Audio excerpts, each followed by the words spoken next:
Toute vie aussi entre deux expériences fondamentales, ce qui éprouve et ce qui réjouit. Nul n'y échappe. Tantôt l'homme est confronté à la perte, à la difficulté, à l'attente. Tantôt il reçoit l'abondance, la facilité, la faveur. Pour Abu Hamid al-Ghazali, ces deux situations ne sont pas opposées. Elles constituent ensemble le cœur même de la foi. Dans de la patience et de la gratitude, al-Ghazali affirme une thèse centrale, exigeante, presque déroutante. La foi tout entière se résume à ces deux vertus.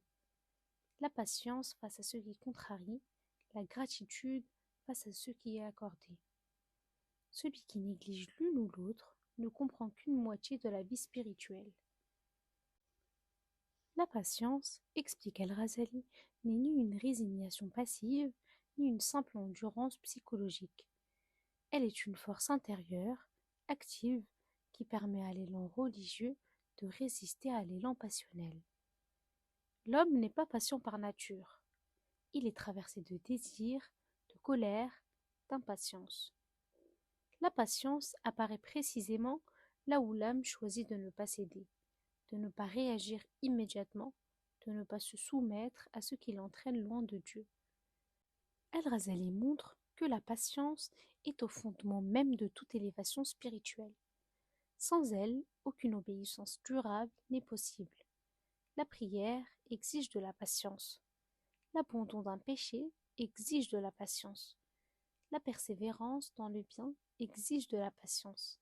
C'est pourquoi le Coran associe à la patience des récompenses sans mesure et la lie directement à la proximité divine. Mais la patience, à elle seule, ne suffit pas. Car l'épreuve n'est pas l'unique forme de relation entre Dieu et le serviteur. Il existe aussi le don, la faveur, la facilité, et face à cela, l'âme peut se perdre autrement. La gratitude devient alors l'autre pilier indispensable de la foi. La gratitude, pour al-Ghazali, ne se réduit jamais à une parole prononcée.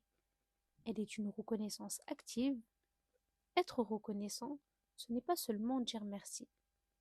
C'est utiliser le don conformément à ce pourquoi il a été accordé. Le corps reconnaissant est celui qui obéit.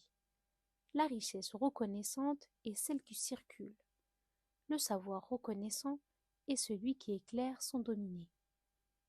L'une des analyses les plus fines de ce livre réside dans le lien qu'Al-Ghazali établit entre patience et gratitude. L'homme croit souvent que la patience est réservée à la difficulté et la gratitude au confort. Or, Al-Ghazali inverse cette évidence apparente. La patience est parfois plus difficile dans l'abondance que dans l'épreuve, et la gratitude plus exigeante que l'endurance, car l'épreuve réveille, tandis que le don peut endormir. Ce livre rappelle que Dieu est à la fois celui qui éprouve et celui qui favorise, et que le croyant véritable est celui qui le reconnaît dans les deux situations. Patient lorsqu'il est privé, reconnaissant lorsqu'il est comblé. Dans les deux cas, l'enjeu est le même, préserver la justesse du cœur et ne pas rompre le lien intérieur avec Dieu. Al-Ghazali va plus loin encore. Il montre que la patience et la gratitude correspondent à deux noms divins, As-Sabour wa Shakour. En cultivant ces deux vertus, le croyant ne fait pas que se discipliner. Il s'efforce à s'accorder aux attributs divins, selon la mesure humaine possible. La vie spirituelle devient alors une imitation intérieure des perfections divines. Lire de la patience et de la gratitude, c'est apprendre à interpréter autrement les événements de sa vie. Ce qui semble n'être qu'un malheur devient un lieu de purification. Ce qui semble n'être qu'un bienfait devient une responsabilité. Rien n'est laissé au hasard, tout devient matière à rapprochement ou à éloignement. Ce livre n'apaise pas l'âme par des consolations faciles.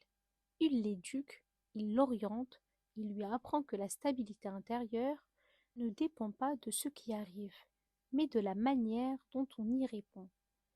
Et c'est précisément cette sagesse exigeante qui fait de ce traité l'un des piliers de la revivification des sciences de la religion.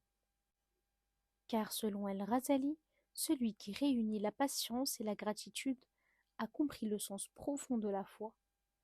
Vivre chaque situation comme une occasion de demeurer avec Dieu, sans se perdre ni dans la plainte ni dans l'oubli.